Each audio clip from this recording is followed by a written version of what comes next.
बहन बेटियों की जिंदगी बड़ी नाजुक होती है, बड़ी नाजुक होती है। हम अल्लाह जब बेटी देगा ना तब पता चलेगा एहसास किस शय का नाम है। जानते हो मेरे नबी के खजानों में किसी चीज की कमी नहीं थी। अल्लाह ने कुल कायनात की खजानों की कुंजियां मुस्तफ़ा को अता फरमाई है ना। बरेली से आवाज आती मालिक कौनैन है गो पास कुछ रखते नहीं, दो जहां की नेमतें हैं उनके खाली हाथ में। लेकिन जानते हो बेटी का रिश्ता कितना नाजुक होता है। जब सैयदा कायनात सैयदा तैयबा ताहिरा आबिदा जाहिदा राकिया साजिदा हाफिजा कारिया आलिमा फाजिला मुफ्तिया सैयदा कायनात खातून जन्नत सैयदा फातिमा ज़हरा रज़ी अल्लाह तआला अन्हा, हाँ, जब ये रुखसत हो के ना हजरत अली के घर आ गई। अभी चंद दिन गुजरे थे कि हुजूर खुद चल के आ गए। सैयदा कायनात ने हुजूर को देखा, अब्बा आप? फरमाया बेटी तेरी बड़ी याद आ रही थी, तेरे बगैर दिल नहीं लग रहा था। बेटी का रिश्ता इतना नाजुक है कि सैयदे कायनात को देखने के लिए हुजूर खुद चल के आ गया। कल जब आपके आगे बेटी आएगी ना तब पता चलेगा बेटी का रिश्ता कितना नाजुक होता है। बहन की शादी पे नाचने वाले बेगैरत भाइयों को अल्लाह गैरत का तोहफा दे दे और कम से कम इन्हें पता चल जाए बहन कहाँ जा रही है। यकीन करें मैंने जनाजे भी देखे और मैंने शादियां भी देखी, आपने भी देखी होगी। ये निजाम कुदरत है, कहीं जनाजे उठते हैं तो कहीं पे डोलियां उठती हैं, ऐसे ही है ना। और निजाम चल रहा है। अगर मैं ये सोचता हूं मेरे मरने के बाद दुनिया को झटका लगेगा तो गलत है। हुए नामवर बेनिशां कैसे कैसे, जमीन खा गई आसमां कैसे कैसे। ऐसा बिल्कुल नहीं है कि मेरे मरने पे झटका लग जाएगा, मेरे मरने पे निजाम रुकेगा, मेरे मरने पे कोई खाना छोड़ेगा। अल्लाह साहब मरने में देर लगेगी, तुम मर जाओगे और तुम्हारी वजह से कोई मुस्कुराना भी छोड़ने को तैयार नहीं होगा, मुस्कुराना भी छोड़ने के लिए कोई तैयार नहीं होगा। खाना तो बड़ी बात है, ये रस्म है दुनिया की। और अजीब दौर है, लोग कुछ गम में डूब जाते हैं और कुछ खुशी में डूबे रहते हैं, कुछ खुशी में डूबे रहते हैं। है तवज्जो सारे लोग, हाँ, कुछ खुशी में डूबे रहते हैं। और बेटियां रुखसत होती, मैंने जनाजे भी देखे और मैंने शादियां भी देखी। आप आजमा लेना, आप आजमा लेना। मैंने बाप को बेटी के जनाजे पे इस दर्द से रोते हुए नहीं देखा जिस दर्द से बेटी की डोली पे रोते हुए देखा है। ये तब पता चलेगा जब अल्लाह आपको बेटी देगा। मैंने इस दर्द से रोते हुए नहीं देखा। क्यों? जानते हो जब बेटी मर जाती है ना तो बाप को तसल्ली रहती है बेटी मर गई है। लेकिन जब बेटी पराए घर जाती है ना तो बाप बहुत कुछ सोचता है। देखना, कभी दीवार से लग के रोएगा, कभी कमरे में बंद होकर रोएगा, कभी खेत पे जाके रोएगा ताकि कोई देखे ना क्योंकि ये मर्द है, कभी मुंह पे कपड़ा डाल के रोएगा, लेकिन रोता बड़े दर्द के साथ है। आप जानते हैं क्यों? उससे पूछो आप, सच्चा बताना, मैयत पे भी इस दर्द से नहीं रोया जिस दर्द पर रुखसती से रो रहा है। तो वो कहता है कि एहसास बुला रहा है। मैं गरीब जरूर था लेकिन बेटी को मैंने शहजादी बना के पाला था। मैं मजदूर जरूर था लेकिन अपनी बेटी को मैंने किसी के सामने रुसवा नहीं होने दिया।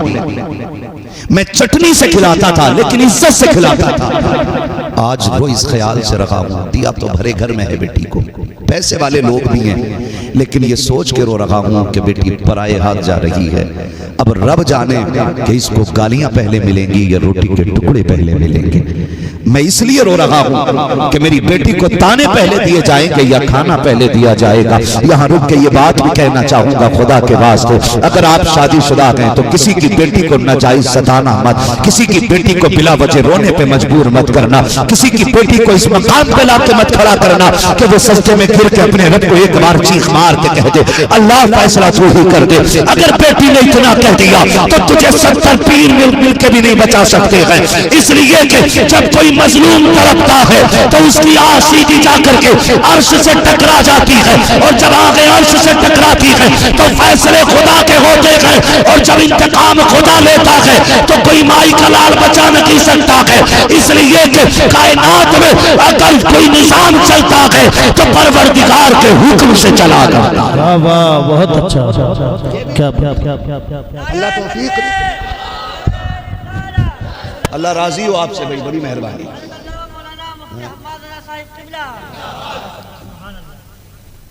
तवज्जो है ना सारे लोगों की भाई।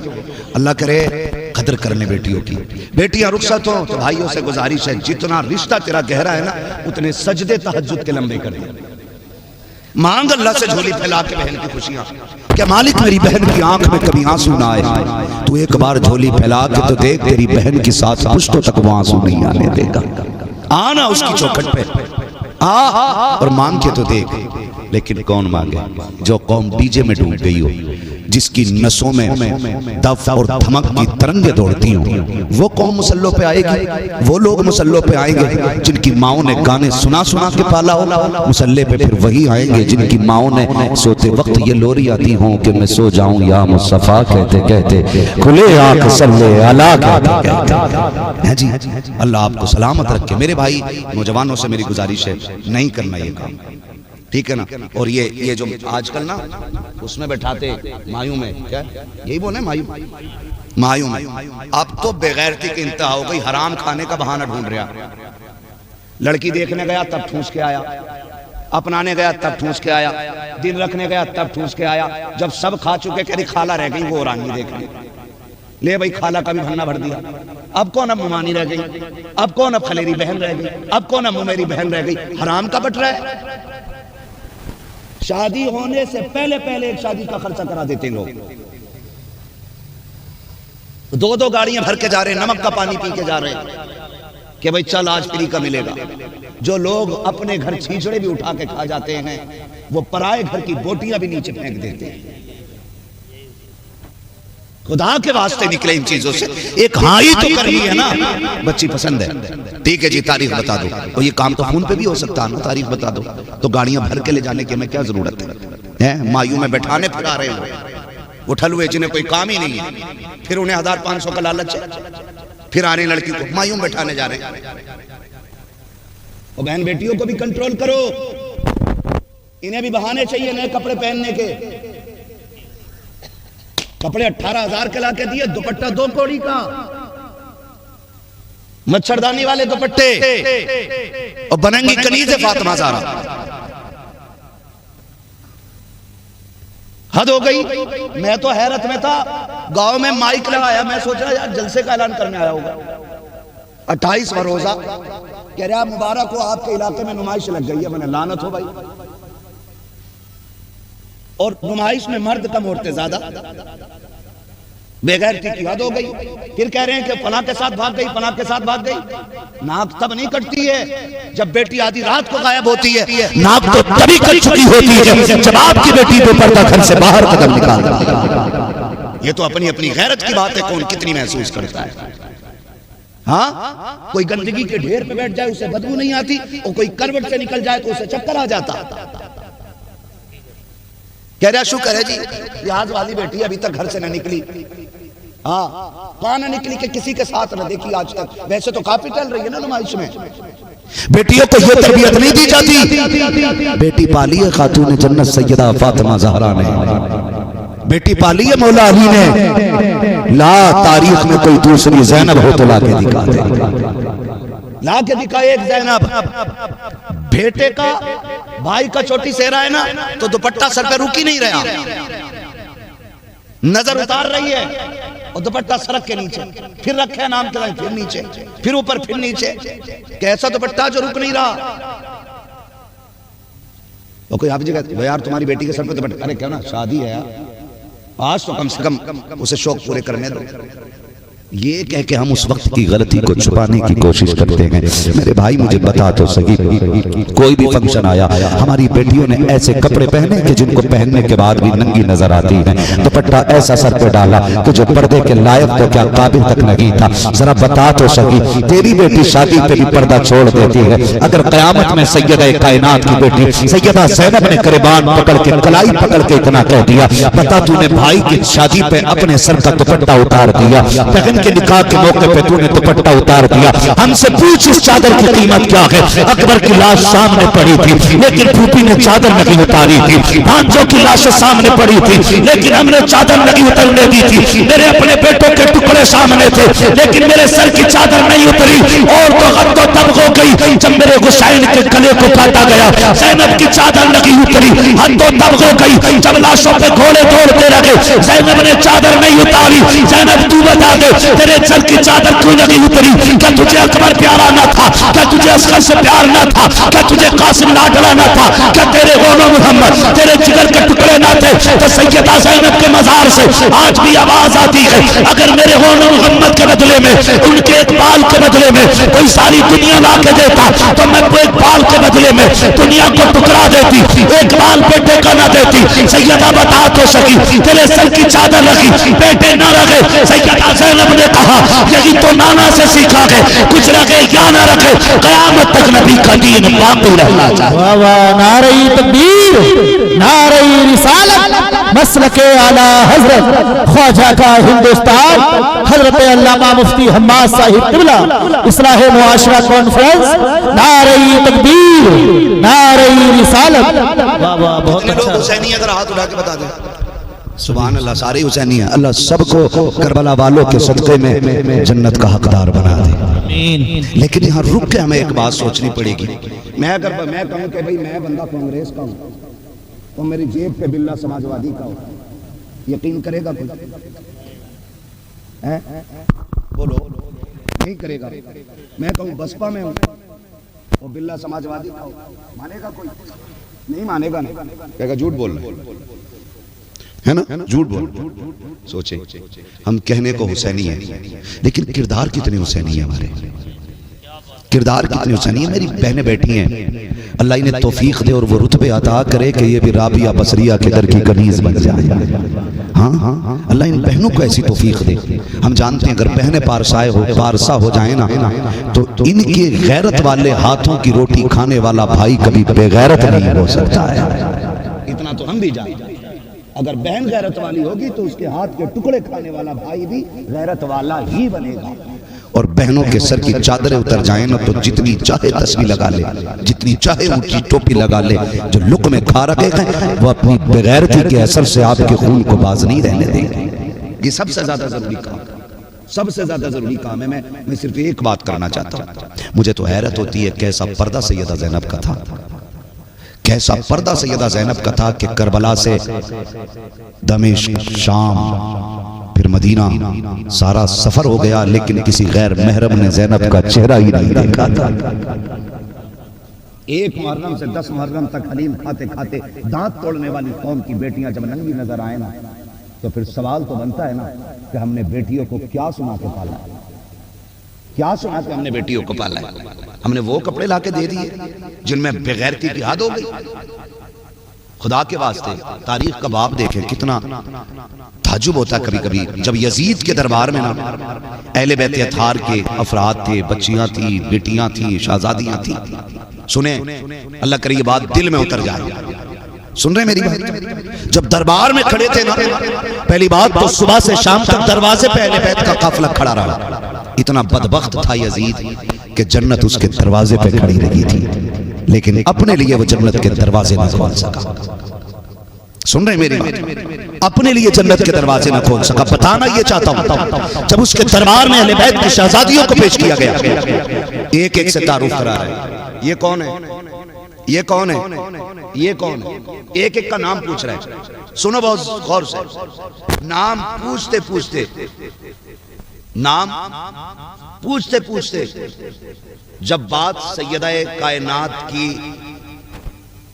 बेटे की बेटी सैयदा सकीना तक पहुंची ना, उसने कहा ये कौन है? तो एक खातिमा ने कहा कि ये हुसैन की बेटी सकीना है। उसने कहा मैं इसके मुंह से सुनना चाहता हूं,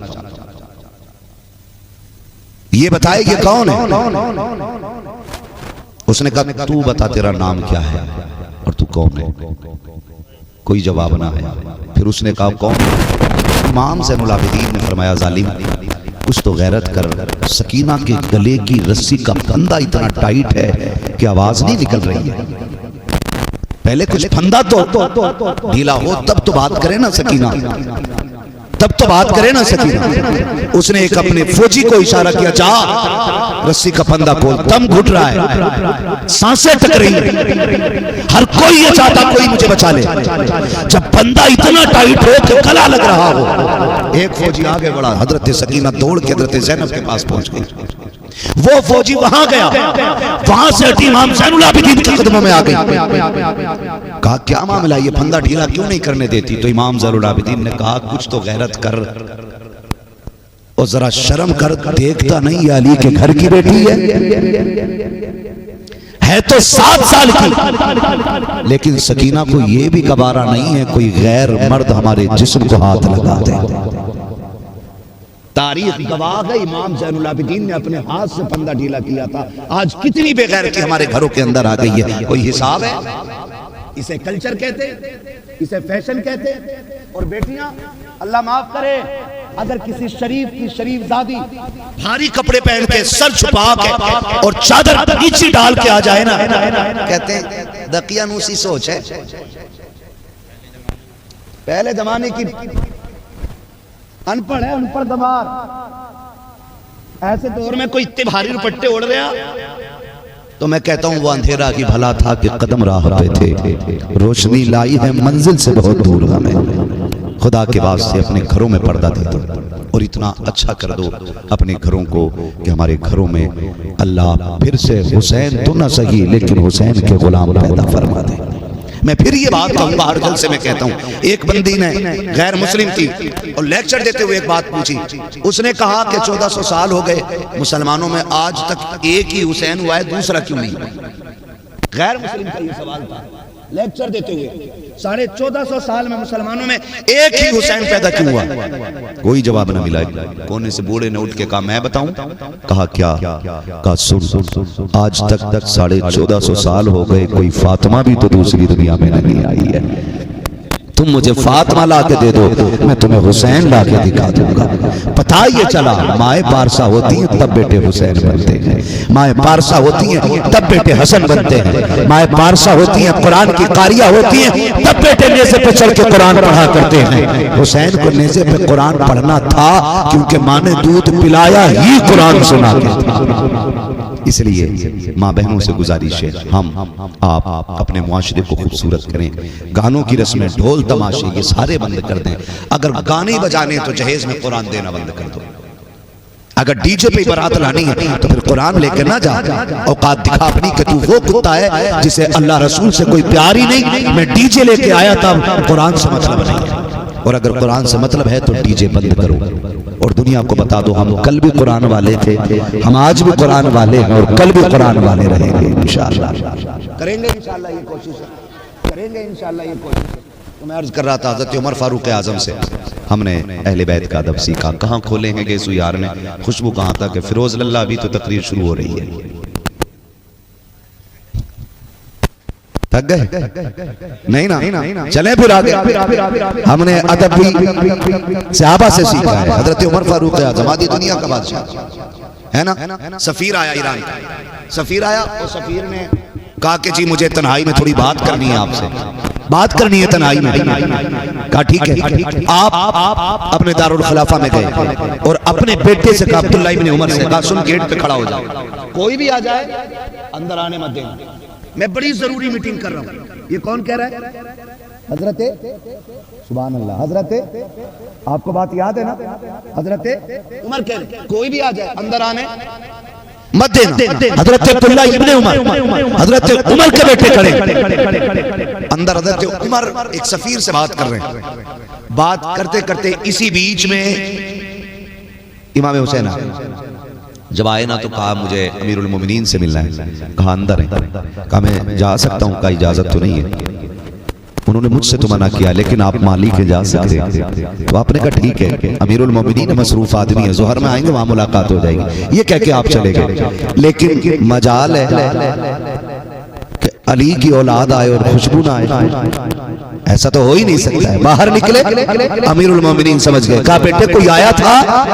हाँ, कौन आया था? कहा हुसैन आया था। कहा फिर आपका पूछ रहे थे, कहा तुमने क्या किया? कहा मैंने कहा अब्बा मसरूफ है, बिजी है, अभी किसी को अंदर जाने की इजाजत नहीं, लेकिन अब आपकी मर्जी है। कहा मैंने तो इतना कह दिया, लेकिन वो कहने लगे जोहर में मिल लूंगा। दौड़ गए और सैयद कायनात के दरवाजे पे आए। इमाम हुसैन निकले, शहजादे आप तशरीफ लाए थे? हाँ आया तो था। कहा फिर लौट के क्यों आ गए? कहा आप मसरूफ थे, जरूरी काम में थे। फरमाया तो आप आ सकते थे ना? कहा आपने मना किया था, किसी को आने की इजाजत नहीं है। हजरत उमर कहते हैं किसी से पूरी दुनिया मुराद हो सकती है, लेकिन फातिमा की औलाद मुराद नहीं हो सकती है। आपको किसने रोका था? आप आ जाते। इतना कहने के बाद हजरत उमर कहते हैं शहजादे खता हो गई हो तो माफी चाहता हूँ। हजरत उमर फारूक आजम के इस हाल को देखकर मेरे इमाम ने कहा था आप अमीरुल मोमिनीन हैं, मैं आपकी मसरूफियत को समझता हूँ। मेरे इमाम के इस जुमले को सुनने के बाद हजरत उमर ने अपना अमामा उतारा, हुसैन के कदमों पे रखा, कहा शहजादे माफी चाहता हूँ। उठाया हजरत हुसैन ने, कहा चाचा आप ये क्यों कर रखे हैं? कहा आप अमीरुल मोमिनीन हैं। हजरत उमर ने चीख मारी और रो के कहा था शहजादे आज उमर को जो भी पावर मिली है ये इसकी वजह से नहीं, बल्कि आपके नाना के जूतों के सदके में खुदा ने अता फरमाया। बहुत अच्छा, क्या बात है, सुभान ये इज्जतें और ये मोहब्बतें हमने सहाबा से सीखी। अब अगर कोई ये कहता है कि नहीं सहाबा अहले बैत से नफरत करते थे तो वो सबसे बड़ा नफरती चिंटू है, वो अंधभक्त है, वो गोबर भक्त है, जो सहाबा को और अहले बैत को लड़ा रहा है। कल भी वो एक दूसरे से प्यार करते थे और आज भी प्यार करते हैं, है कि नहीं भैया? आज भी प्यार करते हैं और हम उसी रविश पर हैं जो हमें इमाम अहमद रजा ने अता फरमाई है। ठीक है ना? तो कोशिश करेंगे ईमान भी बचाएंगे और अकीदा है ना, ईमान अकीदा मजबूत रखेंगे और साथ में अमल भी अच्छे करेंगे इंशाअल्लाह। ठीक है ना? जहेज की डिमांड ना कीजिएगा, है ना, और किसी बेटी पे बोझ ना बनिएगा, किसी की बेटी को दुख ना दीजिएगा। अपनी बेटी की शादी ब्याह के मौके पे गाने ना बजा करके रातों के सजदे लंबे कर दीजिएगा, ताकि अल्लाह आपकी बेटी की जिंदगी में खुशियां अता फरमा दे। आज आप दूसरे की बेटी को इज्जत दोगे, आने वाले कल में खुदा आपकी बेटियों को इज्जतों की महराज अता फरमाएगा। क्योंकि जैसी करनी सारे बोल लो, जैसी करनी वैसी भरनी। बस जो हुए गलत उनको माफ फरमाए रब कायनात। जिंदगी ने दिया साथ, फिर होगी मुलाकात, चमन रहा फूल खिलेंगे, जिंदगी रही फिर मिलेंगे, मुसाफिर हैं हम भी मुसाफिर हो तुम भी, किसी मोड़ पर फिर मुलाकात होगी। सारे लोग कलमा शरीफ पढ़ लीजिए, ला इलाहा। हाँ चच्चा का खून पी ले लल्ला ना। मैं कहाँ से आया हो? आप बड़ी दूर से आए, आपकी मोहब्बतों को सलाम हो। मेरी बात सुन लें, मैं 1 घंटे से ऊपर बात कर चुका हूँ, ठीक है ना? मैं हाँ 1 घंटा और सही, ऐसे ही लगता है कि 1 घंटा और सही, बड़ी मेहनत लगती है मेरे लाल, है ना? और रोज बोलना रहता है। दुआ करो अल्लाह इतनी जिंदगी दे कि रोज रोज लोगों से मुलाकात हो जाए, ये भी मुश्किल है, ठीक है ना? अब बस ना मेरी बात सुन लो, फजर पढ़ लियो और जो मजदूरी करते हैं वो टाइम पे जाके बच्चों को हलाल ला के कमा के खिला देना। वो 1 घंटा और तकरीर सुनने से बेहतर हो जाएगा। हाँ जी, टाइम बहुत ज्यादा हो गया, तुम भी फजर में सो, मैं भी सोऊं, तो फिर जल्द से कम